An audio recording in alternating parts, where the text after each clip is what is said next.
जैसी भगवान में लानी चाहिए। कैसे लगानी चाहिए कि परमात्मा में ऐसी लगन लगे जैसे चांद चंद्रमा को एक चकोर पक्षी देखता है, वृक्ष पर बैठ जाता है, पूर्णिमा के दिन चंद्रमा जब सामने उदय होता है तो उसको देखता देखता वो ऐसे ऐसे एक पल भी आंखें नहीं हटाता उससे, और जब चंद्रमा उसके ऊपर से ऐसे जा रहा होता वो ऐसे कर लेता है, ऐसे ऐसे ऐसे ऐसे करके वो नीचे गिर जाता है, गिर के उसकी नाड़ टूट जाती है, गर्दन टूट जाती है। वो पड़ा पड़ा भी फिर ऐसे ही देख रहा होता है। पुण्यात्माओं, हम मानव शरीर पाकर के बहुत ज्यादा विचलित हो जाते हैं, क्योंकि पूर्व जन्म की प्रेरणा जो संस्कार वो तो हमें दबाव देते हैं, परमात्मा की तरफ धक्का देकर लाते हैं, लेकिन कुसंगत और काल के प्राणी काल के लोग के जो पथभ्रष्ट व्यक्ति हैं वो हमें डगमग कर ही लेते हैं। किनको कर लेते हैं? जो सतगुरु के वचनों पर विश्वास नहीं करते और उनकी सोच कुछ अपनी मिलीजुली सोच से ही आधारित हो जाते हैं, वो फिर यहीं रह जाते हैं, वो गुरुद्रोही नहीं हो पाते हैं। तो उनको परमात्मा जब यहां से धर्मराज के दूत पकड़ कर ले जाते हैं, वो वहां जाकर याद आती है उसको ये बातें कि मैंने तो सचमुच बहुत भूल कर दी और मैं गलत जगह आ गया, क्योंकि हमारे भगवान के शरण में तो हमारा कोई अकाउंट न्यायाधीश नहीं ले सकता, और जब यहां हमारा न्यायाधीश अकाउंट ले रहा है, हमारा हिसाब किताब कर रहा है, न्याय करने को तत्पर है, तो हम गलत जगह आएंगे। ये ज्ञान आपको फिर याद आएगा। परमात्मा कहते हैं शिव ब्रह्मा इंद्र शिवलोक ब्रह्मापुरी से इंद्र लोक में हो, विष्णु लोक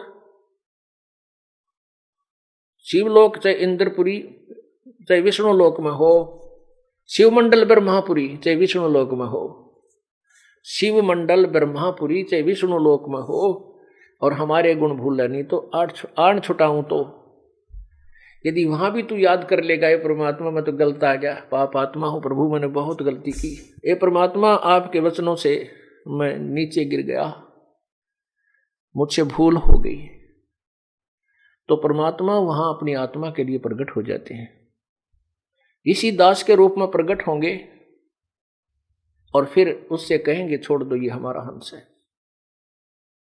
वहां से तो छुड़वा लेंगे और फिर वो चरणों में लिपट कर बुरी तरह रोगा, क्योंकि वहां तो पिटाई तैयार हो रही थी, डंडे ठाए खड़े थे वो पुलिस वाले यानी धर्मराज के सैनिक, तो तब तो वो चरणों में गिर जाता है, भगवान मुझे बख्श दो प्रभु, मेरे से गलती होगी, हे प्रभु मैं विचलित हो गया था। परमात्मा बोले भाई कोई बात ना, आ जा। तो इसको यहां एक परमात्मा का अलग स्थान है इसी ब्रह्मांड में, प्रत्येक ब्रह्मांड में, उसको भी सतलोक कहते हैं, वहां प्रभु रखता है। फिर जब कभी भक्ति युग होता है, सतयुग से प्रारंभ कर देता है, सतयुग में फिर उसको मिलता है, फिर त्रेता द्वापर, फिर कलयुग में आकर के उसको फिर पुनर्जन्म देता है। तब तक वो अपने पुण्यकर्मों से कभी राजा बनता है, कभी कुछ बनता है। जैसे आदरणीय नानक साहिब जी सतयुग में राजा अमरीश थे, बहुत पुण्यात्मा थी, सच्ची श्रद्धा से भक्ति करते थे, जैसी भी उसको प्राप्त थी। अब वो जैसे भी पुण्य यज्ञ करते थे, उनके पुण्यों को स्वर्ग में खा आते थे। फिर मानो श्री जैसे राजा जनक रूप में वही अम्बरीश वाली आत्मा ही जन्म हुआ। इस समय के किए हुए इन पुण्यों के कारण और उस समय के जो यज्ञ आदि करने से वो स्वर्ग आदि में चला जाता है। और फिर राजा जनक रूप में भी उसने खूब डट के भक्ति की, सुप्रसिद्ध संत कहलाए राज करते हुए भी। उसके बाद स्वर्ग में गए, रास्ते में काल ने एक छल किया उनके साथ, एक नरक था वहां पर, उस नरक के साथ से राजा जनक का विमान निकाल दिया। वहां पर 12 करोड़ आत्माएं अपने करे हुए दंड का भोग भोग रही थी, हाहाकार मचा था, तड़फ रही थी। तब राजा जनक ने अपना विमान रुकवाया और कहा कि पार्षदों अर्थात संचालकों इसको रोको और पता करो या रोने की आवाज का क्या कारण है, कौन चिल्ला रहा है, उनको क्या तकलीफ है। उन धर्मराज के दूतों ने, देव दूतों ने बता दिया कि हे प्रभु, हे राजन, यहां पर एक नरक है, उसमें सब अपने किए हुए कर्म का दंड भोग रहे हैं।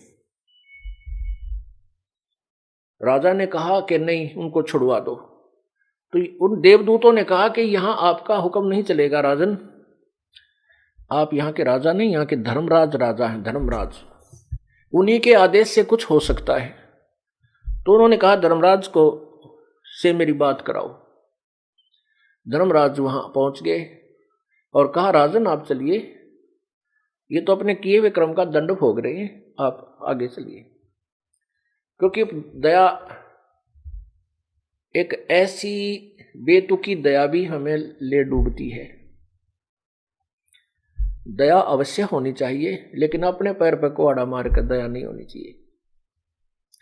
क्योंकि हमने सतलोक में जाना है और उसके लिए हमने अपनी कमाई को बर्बाद नहीं होने देना है। अपना, ठीक है, जो भी अपना माता है, पिता है, भाई बहन, मित्र, रिश्तेदार, कोई सखा है, सखी है, उनको भी परमात्मा के चरणों में लगा दीजिए और कहिए कि आप अपनी कमाई कर और अपना धन जोड़ साहूकार हो जा, सेठ बन।